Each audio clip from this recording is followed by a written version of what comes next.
there, it's Donovan, and I'm joined with MrDean today, as usual. What's up? What's up? Oh, I didn't know if you were going to keep talking there, so... Yeah. It's okay, and welcome back to another edition of The Special Hour, Episode 2. Wow, if we made it that far... Wow. I honestly was kind of expecting us to quit after one. So fun fact. Well, I was going to rage quit midway through the first one. Fun fact is we are recording this before episode 1 even airs. So episode 1 could still completely flop and get, like literally no views at all. And then we just end up retiring the podcast before we even drop this episode. So if this makes it to air, then I think it's a miracle. And we're gambling that we are getting success in the first episode because we're just ballers. No, we're going to try to keep this thing going. We're going to try to keep the momentum going, you know what I mean? But anyways, in today's episode, we will be covering over Digital Foundry's review of the Nintendo Switch 2, everyone's favorite game, Drag X Drive, and its official release date, Sakurai's misinterpreted statement with the role of AI, that's going to be awesome, not as awesome as Yoshi's story being added to Nintendo Music, and we get an applause for that, and as well as the new Mario Kart World update, the controversial one, to say the least. So by the way, this episode is going to be like a week and a half from right now when we're recording this, which means the whole Mario Kart World update and probably everything that we're going to be talking about is probably going to be relatively outdated by that point. So that's not going to be a normal thing on the podcast, but I just wanted to go and throw that out there. If anyone's listening to this and is like, why are these two losers talking about the Mario Kart World update like way after it dropped? That's why. Just wanted to throw that Unfortunately, in there. I have to go on vacation. It's kind of selfish of you. So depressing. God, vacation? Why do I have to do that? I'm sorry I'm hurting you, the fans, by going on vacation. I promise it will never happen again. I will be locked in my room for you. That's what they would want, Donovan. Anyways, let's get started on our first topic with Digital Foundry's review of the Nintendo Switch 2. The main headline saying it's an impressive upgrade marred by a subpar display. What do you think about that display? Let's get right to the chase. So I was reading through this on My Nintendo News. I'm going to link each of these articles in the description if anyone listening to this wants to kind of read it for themselves. This was an interesting case because for the most part, their review of the Switch 2 was pretty positive. They were talking about pretty much like everything aside from the display on like the handheld tablet was like just an upgraded version of the Switch 1 and they enjoyed it. But they were really pointing out how the lack of like an OLED screen and like the blurring on the Switch 2 screen was kind of hindering the experience for them. And I just found it really funny because like the Switch 2 screen is like the biggest compliment I have for the Switch 2. I remember the first day I got my Switch 2, I booted up Fast Fusion and Mario Kart World on launch day, and I was blown away on handheld, like how smooth and just like good the games ran compared to, whenever I was using my Switch 1 just like days prior.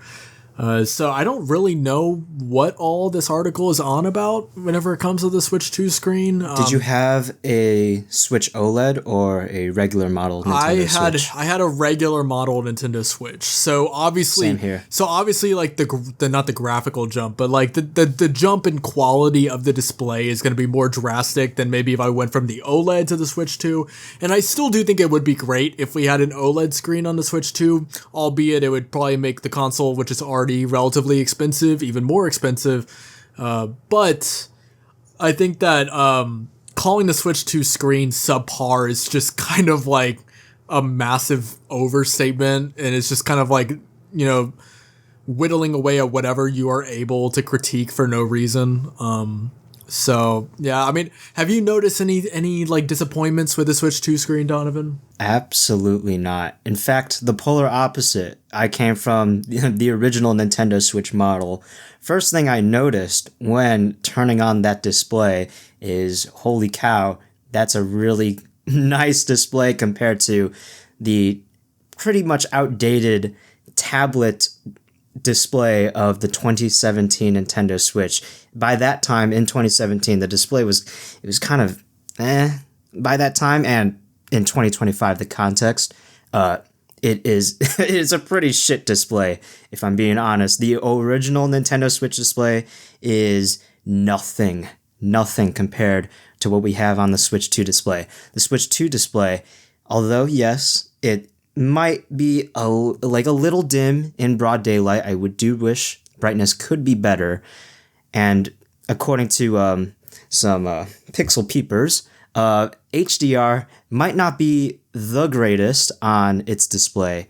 However, I think in the entire package, what we get with the Nintendo Switch 2 display is a pretty nice upgrade and is nothing really to complain about.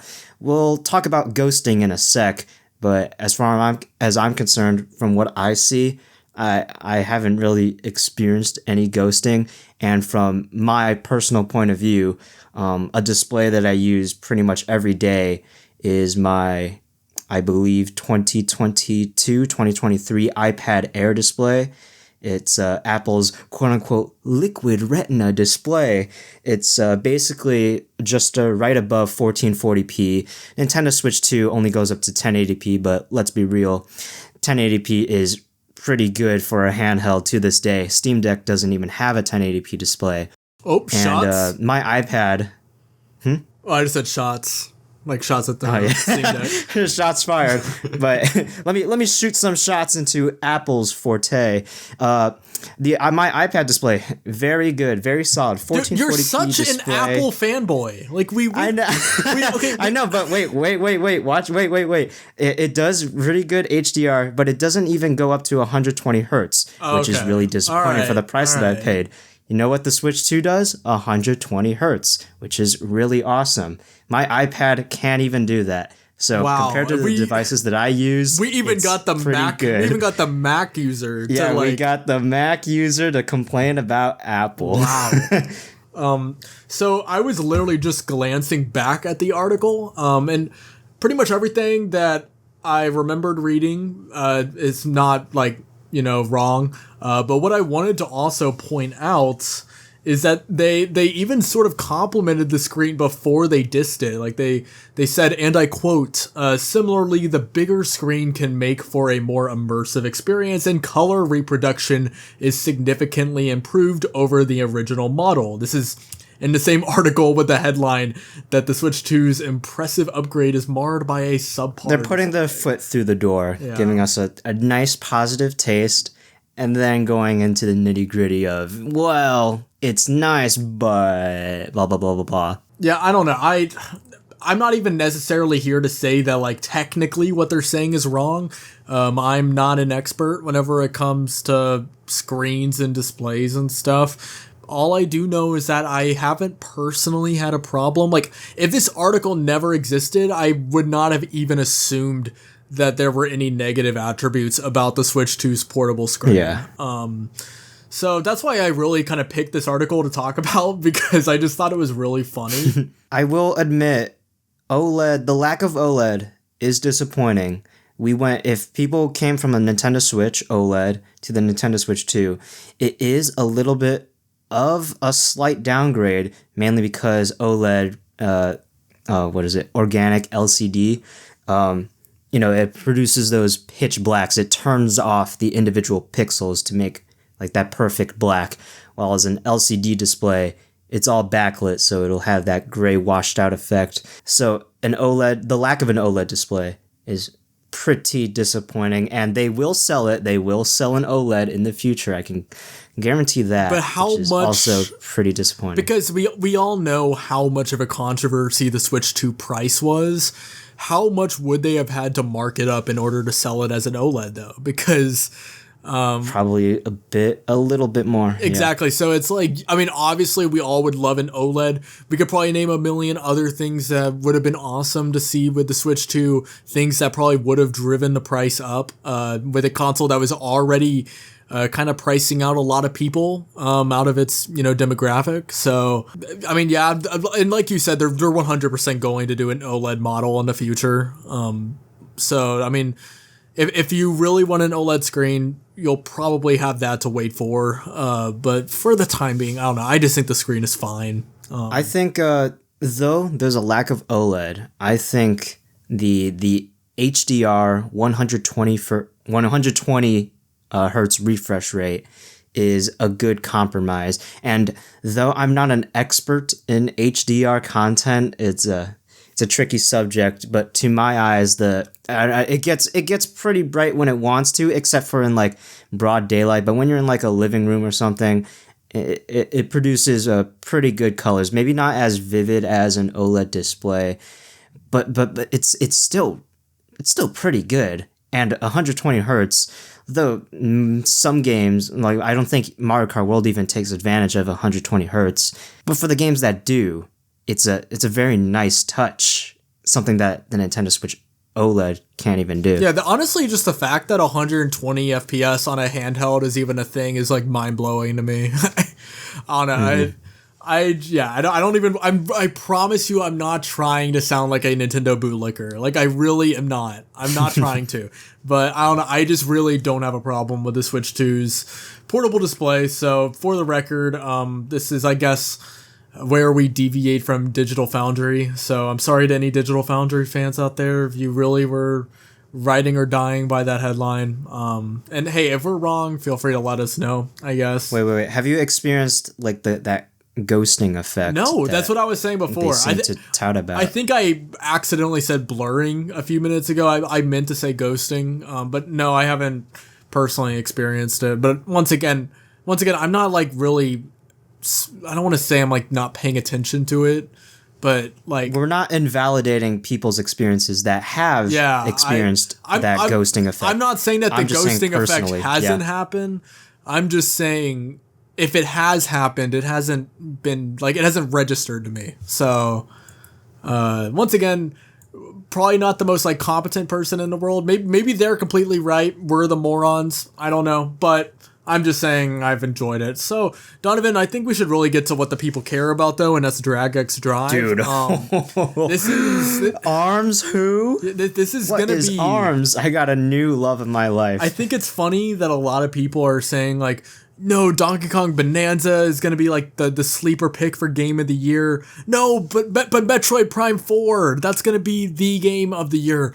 People are just forgetting that DragX Drive exists, apparently, because it looks phenomenal.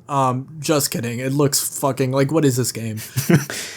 Wait. Stop lying to yourself. It looks amazing. Donovan, the bit was going on too long. This game, Now, in this game's defense, I feel like people that have played this game have said it's really fun, and I don't doubt them. I remember people had a very similar attitude going into ARMS back in 2017, whenever that game was unveiled, because before the ARMS Direct, back in 2017, people really didn't care about that game, and it was really overshadowed by all of the Switch's other launch year games. And not to say that ARMS turned out to be like a masterpiece or anything, but that game kind of had a certain layer of personality that even with its original like unveilings, people kind of saw. But with DragX Drive, it just looks kind of like a dim and like... Are you not excited by the empty basketball court with like 0 spectators? I mean, yeah, it looks really fun. Are you not excited? It does look fun, and I think as a tech demo for the mouse controls, I'm sure like the tech behind it will be good. Maybe that's just like where all of Nintendo's development efforts went, and they forgot about the whole like design aspect, because like I feel like Dragon Drive should have been like one of those mini games found in Nintendo Switch 2 Welcome Tour. It feels like one of those. It's just, maybe it's a spin-off of that, and the developers just had this big idea and they just wanted to make it its own game. That's my headcanon for the origins of Dragon Drive. Not X Drive. Yeah, and so what's funny about DragX Drive is originally GameStop listed it as $8 USD, which whenever I saw that, I was like, wow, that, I mean, for $8, I would probably pick this up, because it, like I said, it looks fun. Like, I mean, aside from there being 0, vibrancy to the colors at all, I thought it looked fun. So I was like, okay. But then the eShop listed it as $20. Digital only, I believe, right? Yeah, I'm pretty sure it's digital only from what I've seen. If maybe they'll pull a 180 on us and the game's actually a masterpiece. And once reviews come out, that's whenever I'm like, okay, I'm gonna get FOMO if I don't get the game. But from what I've seen right now, $20, I don't know. I mean, have they even shown off any other like side modes aside from just the main basketball? Like, I don't know how that's $20. You see, there's other Nintendo first/second party developed games like there's a ton of Kirby spin-off games like Kirby Dream Buffet or Kirby Battle Royale. I don't remember the prices, but I do remember that they're significantly cheaper. Maybe $20, maybe $15. Wasn't Kirby Battle Royale free? Let me look. I believe that's a Nintendo 3DS game, and I do not remember the price. Wait, hang on. I think you're thinking of. I think you're thinking of Fortnite Battle Royale. Oh, Fortnite. Okay, I get those two mixed up a lot. Yeah, Kirby and Fortnite, they go hand in hand. Yeah. But it's just like the quality and life and passion put into something like Kirby Dream Buffet can easily be seen over Drag and Drive with I don't know what I don't know. There's nothing to even talk about. What is the personality in this game? I guess the concept that's novel, using two Joy-Con 2s and with mouse controls and wheelchair basketball. I guess that's kind of cool, but like, what else? I just think it's funny because I made a video on my channel talking about this exact thing. I literally was talking about how I thought Drag X Drive had like no personality, but it looked fun or whatever. And the funny part about this is that I forgot the game even existed until this headline got published. Because then I was like, oh yeah, Drag X Drive is a thing. I forgot about that. My favorite Nintendo Switch 2 exclusive. PS5 has no exclusives. This Nintendo Switch 2, oh, we got them all. Drag and Drive, that's like way better than Astrobot. I mean, do you think that the Drag X Drive price being $20 or the Nintendo Welcome Tour being $8 is more of a preposterous price? Because they're both Welcome tech Tour demos. Is $10. Oh, so Welcome even worse. $10. Sorry, I thought it was $8. The thing is, I've seen Welcome. I saw Choctopus play through the entire game. Welcome Tour apparently is really good. It's pretty good. I didn't buy it just because I don't believe in paying for a manual. Because at the end of the day, I didn't buy it. Even I just watched someone play through it. Yeah, even if the games in Welcome Tour are better than what Nintendo would have led you to believe. I still think it probably should have, been a pack-in. But Drag X Drive, from what they've shown, also kind of looks like a tech demo, where it's just like, here's the Switch 2 Joy-Cons mouse controls. It probably is a good showcase of it, but based on what we've seen, I don't really know why it's priced at $20. It looks like it's fun for like 10 minutes. I mean, and then I'm not going to play it again. But I haven't seen enough of it. The crazy part is that I remember whenever Rocket League came out, it was about this same price. And that game had a very similar, it did blow up. Not to use the word aura, but it had a very similar aura to Drag X Drive, where it's like, you're playing a sport with like some kind of vehicle. Except with Rocket League, there was way more depth to the gameplay and like all the visuals, the maps and everything. Not to compare a game to Rocket League that isn't even the same thing as Rocket League. I'm just saying that like 10 years ago, I remember spending about $20 on Rocket League and seeing the same price tag for something that looks like so much more of a void of a game is a little bit annoying. But, once again, maybe there's something we haven't seen and the game is actually really good. And if you are someone that's excited about it, I do not want to take away from your excitement at all. But, I thought it would be really silly to talk about that. Just a side tangent about, I just wanted to put my input on Nintendo Switch 2 Welcome Tour's pricing. From what I saw in Choctopus's playthrough, it looks like a quality game. So is Astro's Playroom. They could have charged for Astro's Playroom $10, and we all would have been happy. But they did it for free, and Nintendo didn't do that. Sure, it's a quality game, but they should have just packed it in for free. I can't But wait did for did they really need the $10? You're gonna rile people up with that, Donovan. How dare you? They should have. How dare you should have been free. How dare you speak of PlayStation in a more favorable light than Nintendo? It's a good game, but just give it to us for free. I'm not saying like, oh, I want everything for free. Look at your competitors. It's also just like the fact that the Switch 2 is so expensive. Like, and it's a game that's, looks like a lot of care and thought was put into it. Maybe some of which was like over compensating for the game, whenever like all it needed to be was just a showcase of what the Switch 2 was capable of. I mean, this is, like you said, it's a side tangent, but I mean, it is a really interesting topic. And once again, I want to reiterate, I have not played Welcome Tour, so I know I'm speaking out of my ass right now. Before anyone says that, I know, this is just kind of like, me not even wanting to buy it, just out of the principle of like, I just don't really want to pay money for something that fills the role of, what the Welcome Tour is trying to do. But yeah, is there anything else that you had to say about that? I can't wait to buy 20 copies of Dragon Drive. Yeah, so yeah, to the TLDR of the segment is we're both gonna pay like 30 different times on 30 different Nintendo accounts, because it is our game of the year. So I don't know if you saw this already. I remember this kind of was a whole moment on Twitter. But in an interview with, I think it was Yahoo Japan, but essentially they were having a broad discussion with him. The whole conversation wasn't revolving around AI, but a question was brought up about the future of game development, especially with the AAA gaming industry.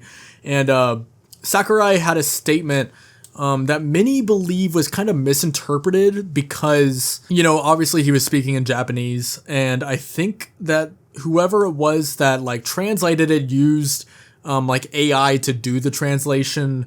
So really ironic. Yeah, but which is very ironic. But basically, what the original posting about this was that Sakurai was saying, honestly, like it's like probably a good thing if all the different game developers start incorporating AI, with the higher cost of production and more and more developers being needed.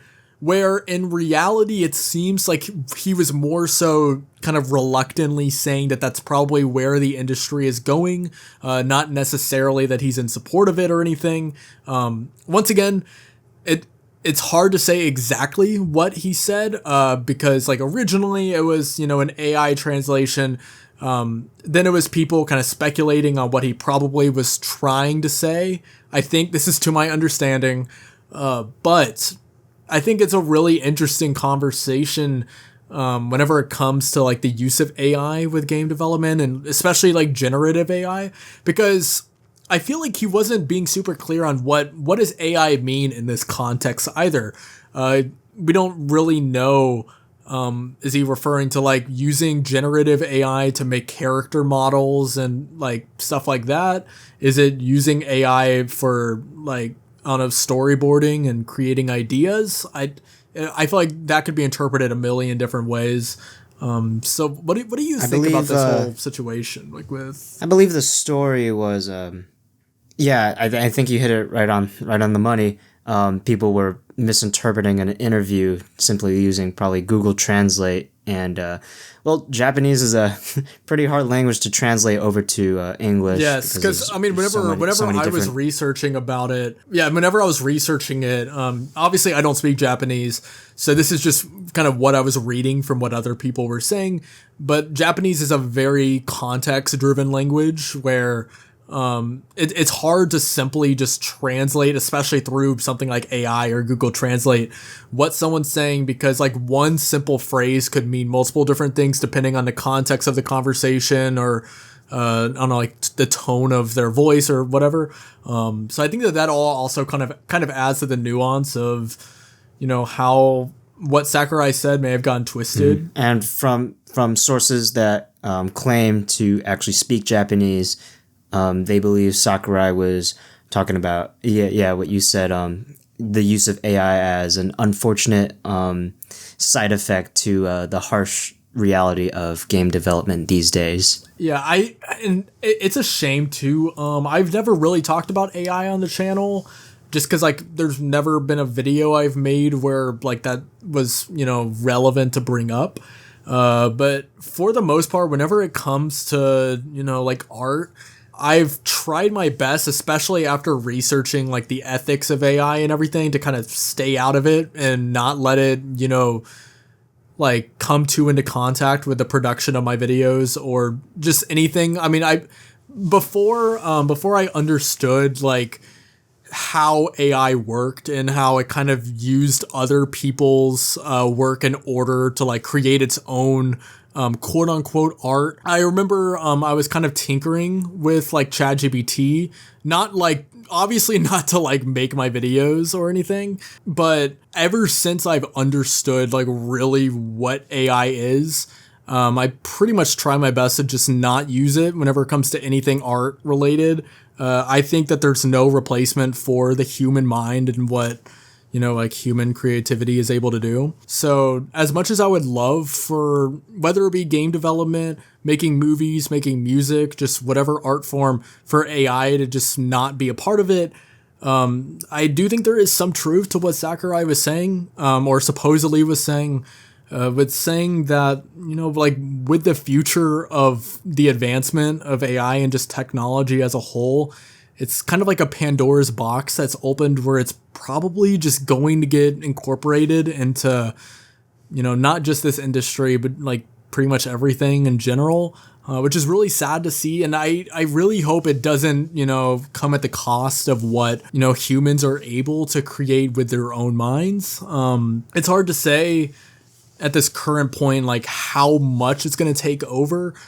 If AI just ends up being a tool that developers use rather than a replacement, and that's as far as it gets, I would be less upset about that as compared to, people using like, I don't know, say some type of generative AI, whether it be like Midjourney or whatever. I don't even know what people would use for that, but like telling it, make me a new render of this character or something like that. I think that would be a shame if it ever got to that point. And I'm sure it already has with some games. I don't really know with the production of games, like how much AI is already being used. I would imagine there are lots of AAA games that are already using it. But yeah, I just really would love to see AI not, like come at the cost of, what developers are able to do, because so many of the greatest games of all time, they kind of have that special sauce. And I think, I say special sauce for a lack of better terms, but it's just like that innate human like touch that an AI, no matter how advanced it gets, I don't believe it'll ever truly be able to word vomit, replicate. Replicate. Yeah. I believe in like the spirit of human creativity. I value that above anything over what a machine can do.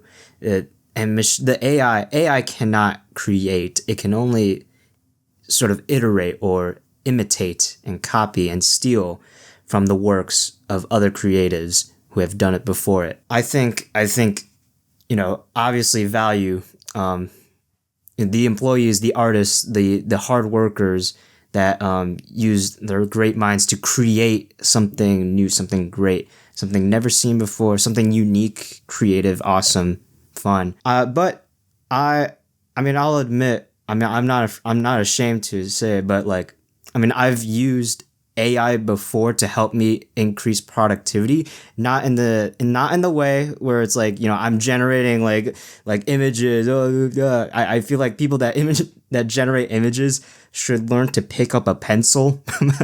So I don't use it for that, but I use it to like, analyze spreadsheets or like summarize this long ass article, or to maybe like condense my wording and fix my grammar in a document. That I use AI as a tool to help my productivity move faster and more efficiently. But I understand there's a double-edged sword to the use of AI. Yes, it can be used to increase your productivity, but it can also make you sort of sort of lazy and eventually it'll make companies go down that slippery slope of just straight up replacing the workers that do those jobs, because AI is just getting even more powerful. And I think once it gets too powerful to a point that it just starts harming the hard work of humans and starts replacing it with its own slop. I do use AI to increase my productivity, but I try and not use it to a point where it's replacing my mind, my creativity. I use it to assist in that process, but I never want it to take over. I never want it to script my entire video. I have this video idea. Can you script the entire thing? No, because it doesn't have that soul. It doesn't have me. It could try it as much as it wants to be like me, but it is never me. I don't want to go down that slope, and I fear that companies do want to go down that slope because, well, you don't have to pay for a writer. Just leave the AI to do it, and hope to God you make a bunch of money with barely spending on your employees. I think that is very harmful, and I think that's what Sakurai is referring to now, that the game development is just getting so much bigger, so much harder, so much time consuming, and it consumes so much money. Have you seen the cost it took to make Spider-Man 2? Imagine the cost of GTA 6. I bet companies are dying to offset that cost by using AI to replace their workers and have the AI do all the work for them. But it comes to a point where it's the AI, firstly, it probably isn't doing a better job than what the creative human minds can. And secondly, you're harming all of those employees and potential employees too, at the cost of what?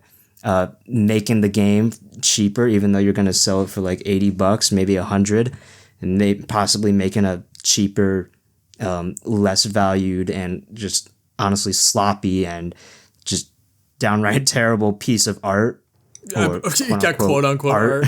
Yeah, I mean, also just to touch on what you were saying before, yeah, so whenever I not whenever I started, but there was a period where I was playing around with utilizing AI to boost the productivity of the video creation process.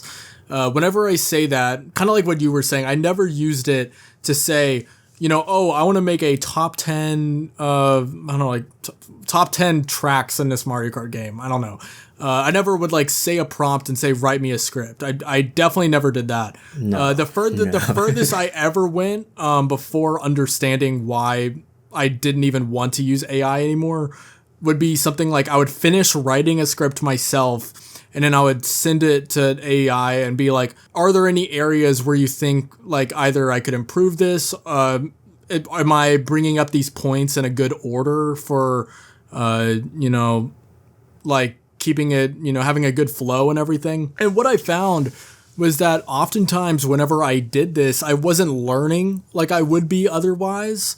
Because part of the beauty of learning is, uploading a video, or I'll just say this in specific to what I do, uploading a video, having, someone either critique you or rewatching it and learning it for yourself and failing in that way. Because I'm a big believer that failure is an incredibly important part. Failure is the greatest teacher. Yeah, failure is, one of the most important parts of life. One of my favorite quotes that I live by is living without failing is failing to live. I forgot who said that, but shout out to you if the person who said that quote is for some reason watching this right now. If we get philosophical, I think my favorite quote of the failure thing, or I guess my favorite quote in general, is from the Dark Knight trilogy from Batman, where it is learned that why do we fall?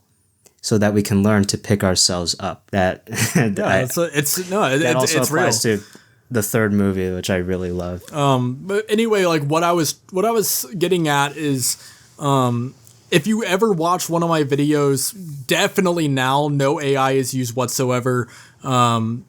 because once again, but whenever I was kind of going through the process of trying to quote unquote enhance like my abilities, not only was I feeling like I wasn't learning from the process like I would be otherwise, you know, because I wasn't, not only wasn't satisfying, but like after researching into, you know, like what you were saying, how it's basically just regurgitated from like the products of other people, then I was like, oh wait, that's kind of fucked up. So I don't want to use generative AI because I want the work that I put out there to be my own. And I have no problem admitting that, you know, with some of my previous videos, the use of it, the use of AI was there to some level, even if it wasn't, you know, directly making the video or anything. Because I want to be as transparent as possible whenever it comes to like what I do on YouTube and who I am, you know. I'm glad that both of us are, you know, self-aware about that though. And like I said, whenever it comes to generative AI, it's important to know that AI is not creating art. It's essentially using data that's, you know, oftentimes not even consensually taken from other people. But yeah, I guess the TLDR of this whole segment is AI bad, humans good. Anyways, I've lost to the AI in Mario Kart multiple times, so that's the first sign that we are going to be taken over. Yes, I just want to go ahead and say this though, just for the record, from this video and onward, and many of my previous videos from the past few months, zero AI was used in the creative and production process of the MrDean44 channel and the Special Hour podcast. We are AI free, so I just wanted to go and, you know, throw that out there. So, you know, we have AI cleansed. Yeah, we have been AI cleansed per se. So Donovan, let's get into something that's a little bit more lighthearted though, compared to the death of human creativity. What are your thoughts on the source of human joy? What are your thoughts on the Yoshi Story soundtrack being added to Nintendo Music? Can I get an applause? I can't stop laughing every time I read this headline. Because why? Okay, let me give some context on why I find this funny. If you aren't in the Nintendo Music scene, you might be very puzzled at why I'm laughing reading that. So let's just put it this way. There's a lot of games that are not on Nintendo Music that probably should be on there before something like Yoshi's Story. And normally also I would say not to take away from Yoshi's Story, but no, that game actually is bad. So like, I've never played it. It's really not good. It has its fans. I know one theme. It has its fans. And the soundtrack isn't like bad. I'm more so roasting the game itself. If that's your favorite game, if you grew up with it, I'm sorry. I'm not a fan of Yoshi's Story, but the soundtrack, I mean, I guess it's okay, but like, why are we getting that before Mario Kart World with like one of the most ambitious soundtracks of any Mario, probably the most ambitious one of any Mario Kart game, or like I think there's one track. I think there's one track in Yoshi's Story called Yoshi's Tale, and I fired this up on Nintendo Music, and it's a track that plays in Super Smash Bros. Ultimate as well, and I can never unhear it. But every time the Yoshi starts singing, I always think they're saying, "Eat asshole, eat asshole," and that's my only connection to the game and to the soundtrack. So we got Yoshi's Story before any Mario RPG. We got Yoshi's Story before Mario Kart World. Let's just list off games that we got before Yoshi's any Story. of the Xenoblade games. Yeah, before Xenoblade. I mean, honestly, we could go into a whole rant about Nintendo Music if we really wanted to. I know we've talked in private at length before about Nintendo Music. They have soundtrack for Fire Emblem Engage, but not Fire Emblem Three Houses. They have a soundtrack for Mario Kart 8 for the Wii U and Mario Kart 8 Deluxe, which is odd. They don't have the Mother 2 or the Earthbound soundtrack, and they don't have Mother 3, but that's probably because they never want us to remember that game. Probably. I don't know. I'm. It's not that I'm mad. I'm not. Okay, well, I guess I am because I brought it up. But I'm not like, I'm not like livid about Yoshi's Story being added. Obviously, the more games being on the service, the better. Funny. You know, it's the more games being on it is not a bad thing. I just find it 10 funny. years, they'll have a sufficient, quote unquote, enough catalog. I just find it funny that all I want is to be able to listen to some good old, like, you know, Mario and Luigi music, or insert any other great Nintendo soundtrack. Kirby's Epic Yarn. I want the Kirby's Epic Yarn soundtrack. Or if we're going to go with the Yoshi game, I want like Yoshi's Woolly World. Like, that soundtrack is amazing. So I've been rewatching a lot of Fire Emblem Three Houses, the different routes. There's 3 different routes in that game. I've been rewatching one of them that I didn't play through, and the music is so good. And I'm like, wait, isn't this on Nintendo Music? I check. No, it's not. Oh, that's gonna be fun to edit the audio for that. It's on YouTube. That was so loud. I apologize to all the listeners at home for that. It's so stupid. It's like, what are we doing here? Yeah, I'm literally looking at the Nintendo Music app right now to see like what soundtracks are on there. Like, for example, I'm not opposed to the app. I'm not opposed to the app. I think the biggest problem is the content. The app is like, the idea behind it's great. I think the idea of having a streaming service for Nintendo Music is fantastic. I think that it would have been better to, you know, have a better selection maybe of games, but yeah, just for context for the viewer Yoshi's at home, Story. Yeah, our audio, or not our audio, but Donovan so rudely took a call with his mother, so that's why we had to do a little cut there. But, you know, I was just perusing around the Nintendo Music app a little bit, and I mean, yeah, and once again, I do want to point out, I fully am aware of how much of a first world problem it is for us to bitch about this. Like, this is such a non-issue, but it's just funny. It's just funny. Oh, Nintendo Music. Great concept, slow in execution. So I don't want to harp on that for too long, because I know that that's probably not the most exciting topic. So the last thing we'll talk about before we get to Q&A, and also just another note, I know we said this in the last episode, if you have any questions that you want us to answer, and you can submit questions every week if you want, it does not have to be only one time, feel free to drop it in the comments of the video, or head over to our Discord server where there is a channel for asking us questions. And it doesn't have to be gaming related, just as long as it's, you know, within reason. So yeah, let's get into our final topic though.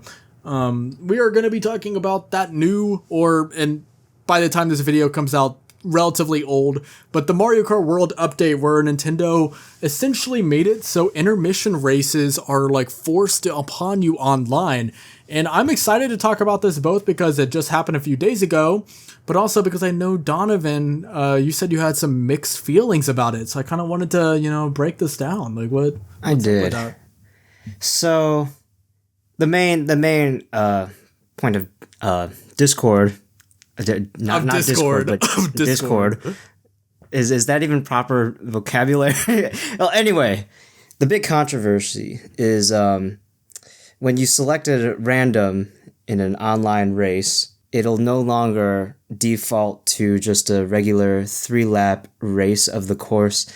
It is a very, very high chance that you will get an intermission before you enter the actual real course.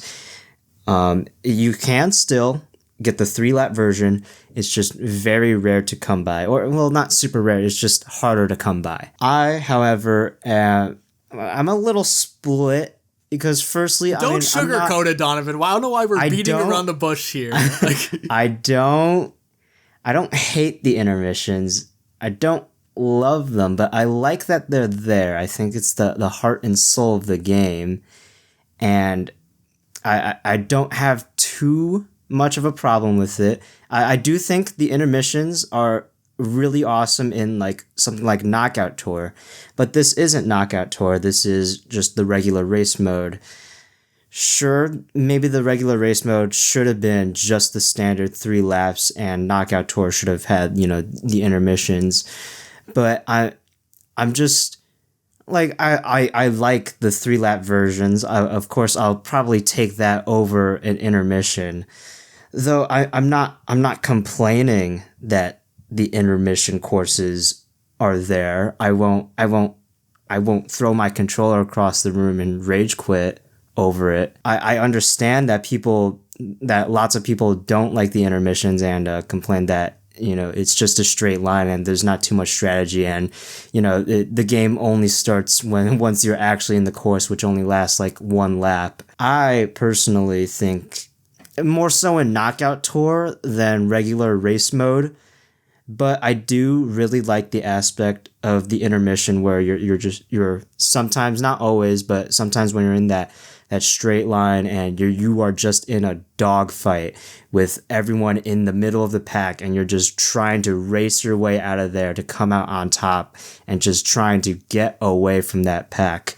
Though I understand there isn't a whole lot to do in the intermissions. There's not a whole lot of rail grinding, not a whole lot of skips. There are a couple of like mushroom skips where you can use the golden mushroom to just zip by through everyone when they're doing the occasional turn in the intermission. But I just really enjoy that part during an intermission where you're in that straight line, and if you're in first place, you're just constantly looking back and forth, hoping that you will not get hit.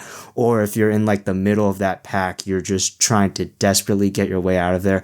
Or if you're in like all the way in the back and you have to like drive a marathon and hope that you can somehow get a good placement up there. I do understand that the intermissions kind of bring a detriment to competitive Mario Kart world, where really the aim of the game is to bag until the final lap. I personally do not play like that, where I just wait in the back and do not care the entire race. I'm the kind of player, and I like most of my friends, we just keep on cruising, and when we get an item, we use it. Sometimes we strategize and save an item, but most of the time we're not just waiting in the back, not really caring. We're usually in that pack, fighting our way to the course. And I'm not opposed to the intermissions. I don't hate them, but I do think the update, prior to the update, it was better, and Nintendo shouldn't have changed it. They should have just kept that random option to just the 3 laps for the people that did want it. But you can still get that 3-lap option, and the intermissions do appear a lot more. I'm not terribly angry about it. Okay, so there's a few problems I have with it. It's not limited to one reason. For one thing, let's ignore the issues I have with the intermissions, because I'm not a complete intermissions hater. I defended them in the past, and over time I've become more and more unwelcoming to them. But even putting that aside, the biggest core disagreement I have with the point of the update is why they would take away the choice of the player. Because before, like you said at the beginning, voting random online would always mean that it would be a 3-lap race, which means those who wanted to play 3 laps, for the most part, there was a level of control of the player. Especially at high VR lobbies, there was kind of an unwritten rule that everyone would vote random because everyone at that level just prefers the 3-lap layout. But whenever Nintendo took that away with this update, even though there's a small chance that you'll get the 3-lap course, it kind of is up to RNG now. It isn't even really like a surefire thing that it's like everyone in this lobby wants a 3-lap race, so we're going to get a 3-lap race. Now it's like everyone in this lobby wants a 3-lap race, and I mean, maybe like 1 in like 8 races or whatever the ratio is now, like post update, maybe we'll get a 3-lap race. There's really no reason for Nintendo to take it away. So I mean, even if you are someone that, because I've seen a lot of people jump to the defense and say like, no, the intermissions are the best part of the game. I mean, if that's you, that's fine. I think they're a good aspect, but I think the course design is, still the heart and soul of what makes a good course. But the problem with that argument though is there's no reason for Nintendo to take away the option from the people who don't see it that way. All they had to do was make 2 different options for online. One where intermissions are included and one where it's just the traditional 3-lap layout. If they did that, no one would be complaining. Everyone would have their way. But instead, they took the already unoptimal system that we had and just yanked it away for no reason. And it kind of felt like a, spit in the face to the Mario Kart community, many of whom were kind of opposed to the intermission style. So I guess I'll kind of talk a little bit about why it is that I personally have grown to not like the intermissions. For one thing, whenever you only spend 1 lap on a track, there's a lot of elements of the race that are no longer at play. Things like, you have to think about people trapping different corners with items.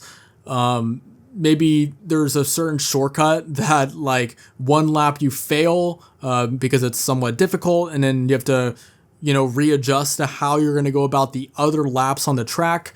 And then there's just the fact that you're not going to really be practicing these intermissions like in time trials or in other races nearly as much as you would be playing the actual tracks themselves. So let's just say, for instance, I've been practicing, Dino Jungle on time trial. There's a good chance most of those intermissions driving to Dino Jungle, I've barely played it all and probably don't even remember, because so many of the intermissions, while they do look stunning because the game does look incredible, I don't really remember what half of them look like on the top of my head. So whenever it comes to an actual race online, I'm just kind of, raw dogging it, for a lack of better words. And I can see why that's a fun system for a lot of people out there. It kind of keeps you on your toes. You don't really know what you're doing. So everyone's kind of reacting to each other more so than planning out their next move. However, I don't really see that as superior of a system compared to the 3-lap mechanic that we are used to up to this point. So that's my main reservation with it, as a whole. And then the other main issue I have is that the way the tracks are designed as a whole in Mario Kart World is so good. There's only 2 or 3 tracks that I don't like in the game. So it kind of feels extra painful that it's the game with arguably the best tracks in the series that we aren't even allowed to play on the tracks except for 1 lap. You're only playing for 1 lap. Yeah, it just kind of, makes me angry to think about. So I actually made a tweet about it, and I remember this one person jumped into my replies and was like, won't all you people just shut up and just go play your stupid Mogi lounges or Mario Kart 8 Deluxe? And I mean, he has a point, but at the same time, the mechanics and the actual gameplay loop of Mario Kart World is probably my new favorite game in the series. I don't want to go to another game. I would love to be able to play Mario Kart World because the game itself is almost perfect. Whether it's the rail grinding, aside from driving on the water, I have literally no issue with controlling the game. I think it's so fun, and the tracks are amazing, and that's what makes me hate this update even more. So that's my 2 cents on it. I don't want it to turn into a whole hour-long rant about it. I like the intermissions in Knockout Tour. In the regular race mode, I think a Knockout Tour is my favorite mode, and a lot of my friends' favorite modes in Mario Kart World. But I think the intermissions, they could have been cut in the Grand Prix mode / race mode. I think I don't mind them as much being in Grand Prix. Knockout Tour, I think that is definitely the intermissions at their best. I think in Knockout Tour, it's perfectly fine. I have no issue with it being there. It's the main racing mode. And it's obvious to me why Nintendo is, doing this. Because intermissions was such a core part of their marketing for Mario Kart World. It literally is called Mario Kart World. They're pushing the interconnected world mechanic. So obviously they don't want people online only racing on 3 laps. I get why they're doing it from a business perspective. I just think it's shitty to do whenever a majority of the people playing your game are clearly having more fun playing it a certain way, and then you just yank it away for really no reason other than like some weird marketing gimmick that you're trying to push. Like, and Nintendo's a very stubborn company, so the odds that they're going to revert the change are pretty low. Because once Nintendo is like a toddler, where it's like, you know, whenever they have their way that they're trying to go for, they're going to go for it. Like a bunch of people complaining about it on Twitter is not going to change that. More maybe they will, and I'll eat my words. They do some updates and changes, and sometimes they backtrack, such in like Splatoon 3 and 2. I honestly can't think of one on the top of my head, but in something like Smash Brothers Ultimate, they do go back and they do fix and nerf and buff different fighters. Though, to be fair, for Smash Brothers Ultimate's case, that's technically Bandai Namco doing that. Splatoon 3 and 2 would be a more Nintendo Wii example, and I believe that they do go back on their words sometimes, but most of the time they don't. For example, in Splatoon 3, I think it's called the splatter color wall thing. The special ability where it changes all the colors on your screen and makes everything like black and white, like you're colorblind. The competitive community in Splatoon 3 did not like that because I believe it had something to do with people's disabilities and I don't know the exact specifics, but the community didn't like it, and Nintendo didn't really do anything to change it, at least to my knowledge, and I believe the Splatoon 3 competitive community just straight up banned the use of the special. I actually did not know that at all, so that's interesting.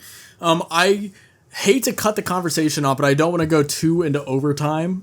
So let's go ahead and kind of jump over to questions. So Donovan, are you ready for some questions? Yes, this is totally the first try we're doing this. Yeah, we totally didn't have like audio issues with the last one. So we're recording this slightly after recording like the rest of the podcast. So if the audio sounds slightly off in any way, that's why. But anyway, we have 3 very fun questions to talk about today, which, I don't know, I think these will be interesting.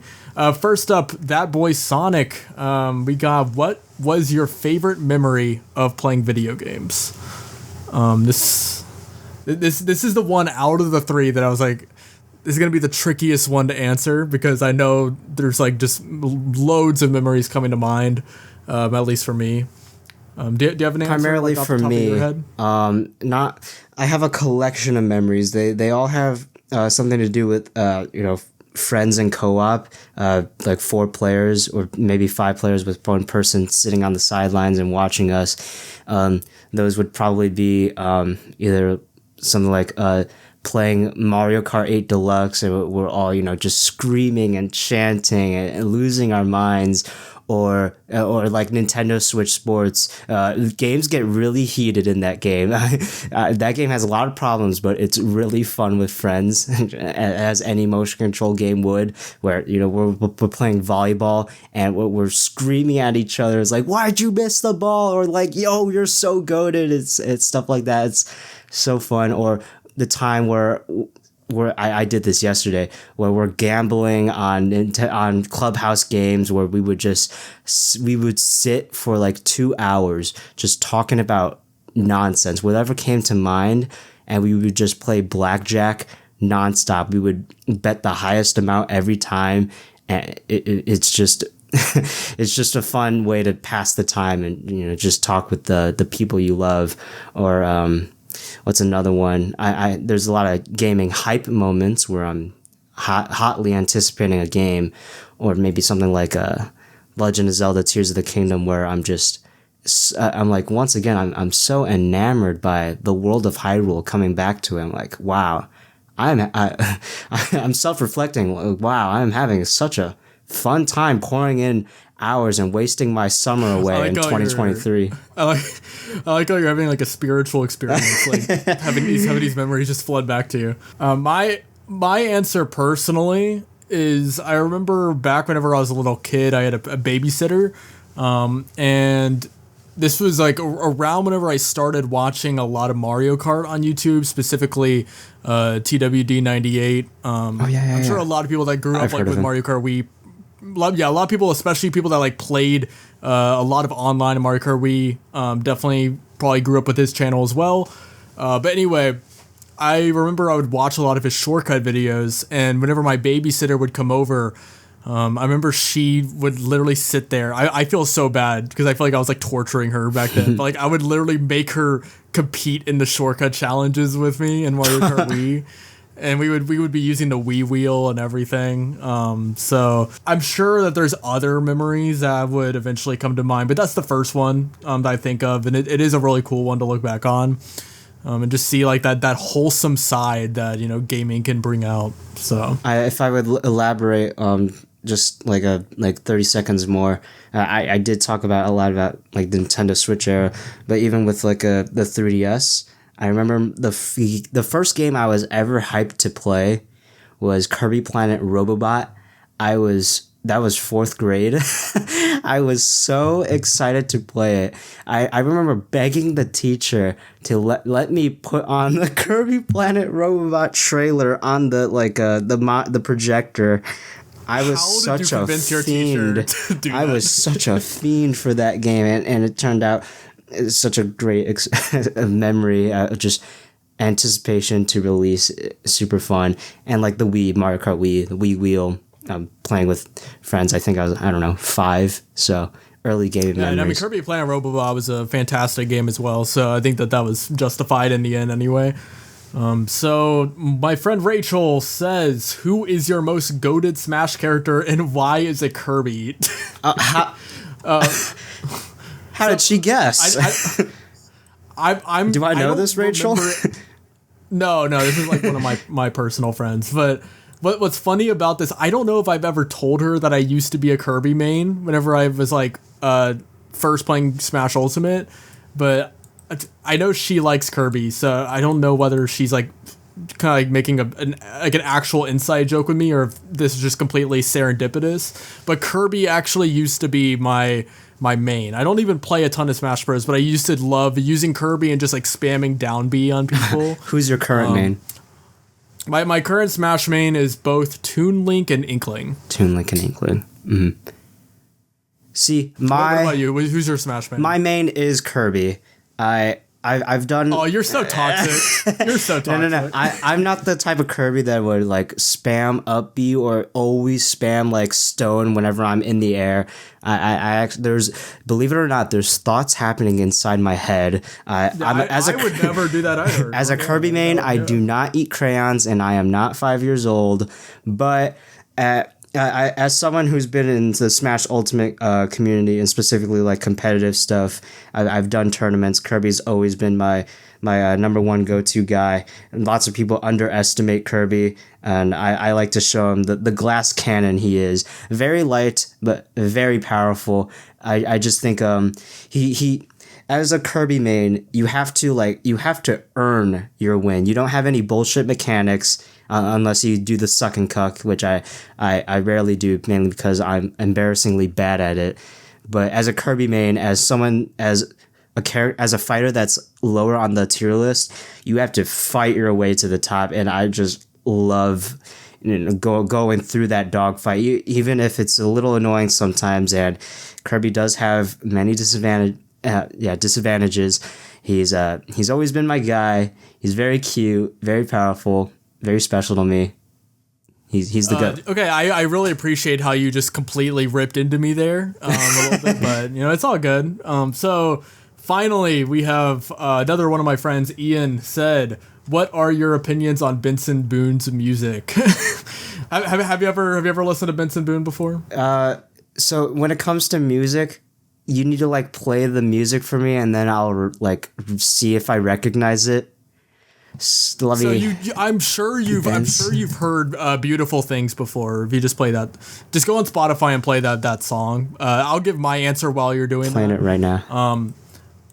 So in my opinion, Benson Boone is a little bit overhated, just a tiny bit. I wouldn't say I'm like a fan of his music or anything. And I get why people kind of see him as like being that, type of music that you would just hear while shopping at Gap or something, where it's like some guy just like yelling for no reason, and it sounds very like Imagine Dragons-y, but I don't know. I don't have a problem with it. Where I work currently, Benson Boone is always playing, so I've just kind of gotten used to it at this point. It's almost like white noise.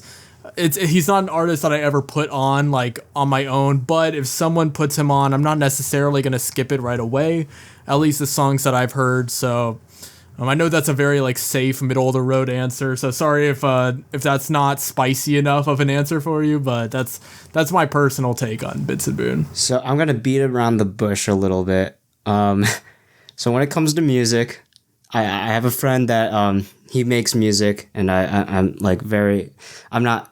I've recorded music videos with him, and he's asked me for feedback. But whenever it comes to music, it's I've only made like 2 playlists, and that was like very recently. Those were the first times I ever made a playlist. Usually I've listened to like pre-made playlists, and my rating is like, I would listen to you or I would skip you. And that was what I would always tell my friends, like, yeah, I could see myself listening to this, or like, nah, I'm skipping you.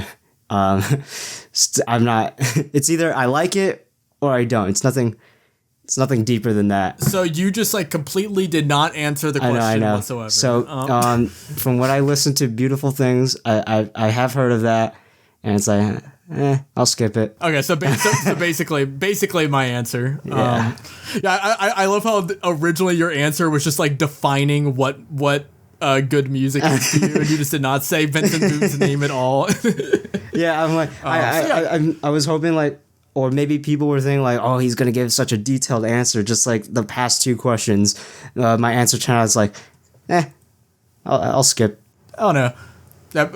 Benson Boone's not an artist that I'm passionate about, like one way or the other. So there you go. So yeah, thank you so much for watching this episode of the Special Hour. Once again, if you have any questions that you want us to answer in the coming episodes, feel free to join our Discord server, which is linked in both the description of this video and the About page on the channel.